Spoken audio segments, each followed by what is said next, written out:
छठा अध्याय धूम्रलोचन वध।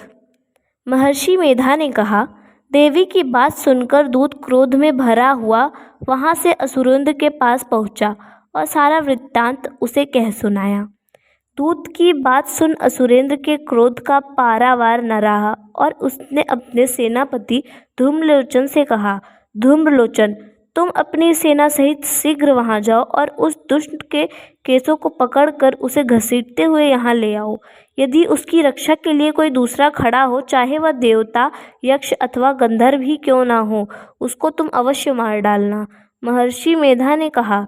शुंभ के इस प्रकार आज्ञा देने पर धूम्रलोचन 60,000 राक्षसों की सेना लेकर वहां पहुंचा और देवी को देख ललकारता हुआ कहने लगा, अरे तू अभी शुंभ और निशुंभ के पास चल। यदि तू प्रसन्नता पूर्वक मेरे साथ न चलेगी तो मैं तेरे केशों को पकड़ घसीटता हुआ उसे ले चलूंगा।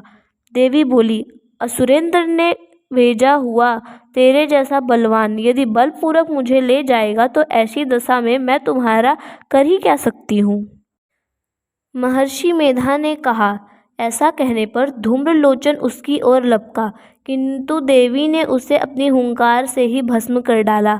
यह देखकर असुर सेना क्रुद्ध होकर देवी की ओर बढ़ी, परंतु अंबिका ने उन पर तीखे बाणों, शक्तियों तथा फरसों की वर्षा आरंभ कर दी। इतने में देवी का वाहन भी अपनी ग्रीवा के बालों को झटकता हुआ बड़ा भारी शब्द करता हुआ असुर सेना पर कूद पड़ा। उसने कई असुर को अपने पंजों से, कई को अपने जबड़ों में और कई को धरती पर पटक कर अपनी दाढ़ों में से घायल कर मार डाला। उसने कई असुरों को अपने नखों से पेट फाड़ डाले और कई असुरों का तो केवल थप्पड़ मारकर सिर धड़ से अलग कर दिया। कई असुरों की भुजाएं और सिर तोड़ डाले और गर्दन के बालों को हिलाते हुए उसने कई असुरों को पकड़कर उनके पेट फाड़कर उनका रक्त पी डाला। इस प्रकार देवी के उस महाबलवान सिंह ने क्षण भर में असुर सेना का समाप्त कर दिया। शुंभ ने जब यह सुना कि देवी ने धूम्रलोचन असुर को मार डाला है और उसके सिंह ने सारी सेना का संहार कर डाला है, तब उसको बड़ा क्रोध आया। उसके क्रोध के मारे ओठ फड़फड़ाने लगे और उसने चंड तथा मुंड नामक महाअसुरों को आज्ञा दी, हे चंड मुंड, तुम अपने साथ एक बड़ी सेना लेकर वहां जाओ।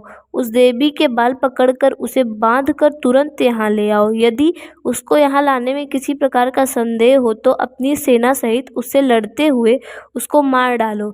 जब वह दुष्ट और उसका सिंह दोनों मारे जाएं, तब भी उसको बांधकर यहाँ ले आना। 7वां अध्याय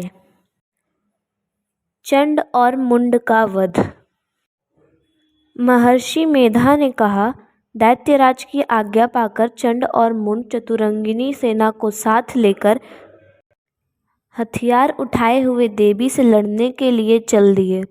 हिमालय पर्वत पर पहुंचकर उन्होंने मुस्कुराती हुई देवी को सिंह पर बैठी हुई देखा।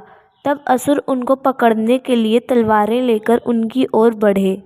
तब अंबिका को उन पर बड़ा क्रोध आया और मारे क्रोध के उनका मुख काला पड़ गया।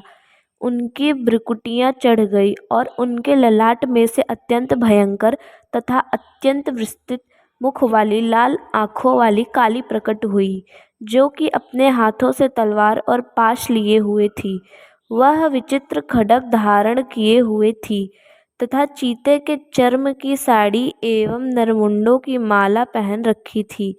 उनका मांस सूखा हुआ था और शरीर केवल हड्डियों का ढांचा था, और जो भयंकर शब्द से दिशाओं को पूर्ण कर रही थी, वह असुर सेना पर टूट पड़ी और दैत्यों को भक्षण करने लगी। वह पाशर्व राक्षसों, अशुकधारी महावतों, हाथियों पर सवार योद्धाओं और घंटा सहित हाथियों को एक साथ पकड़कर अपने मुंह में डाल रही थी, और इसी प्रकार वह घोड़ों, रथों, सारथियों व रथों में बैठे हुए सैनिकों को मुख में डालकर भयानक रूप से चबा रही थी।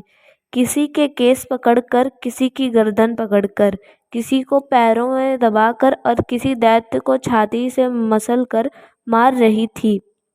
वह दैत्य के छोड़े हुए बड़े बड़े अस्त्र शस्त्रों को मुंह में पकड़कर और क्रोध में भर उनको दांतों से पीस रही थी।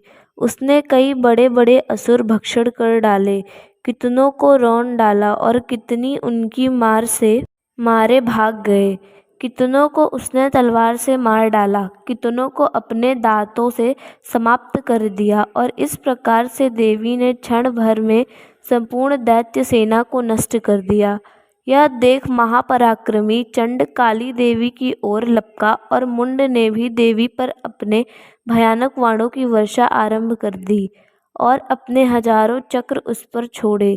उस समय वह चमकते हुए बाण व चक्र देवी के मुख में प्रविष्ट हुए इस प्रकार दिख रहे थे, जैसे मानो बहुत से सूर्य मेघों की घटा में प्रविष्ट हो रहे हों।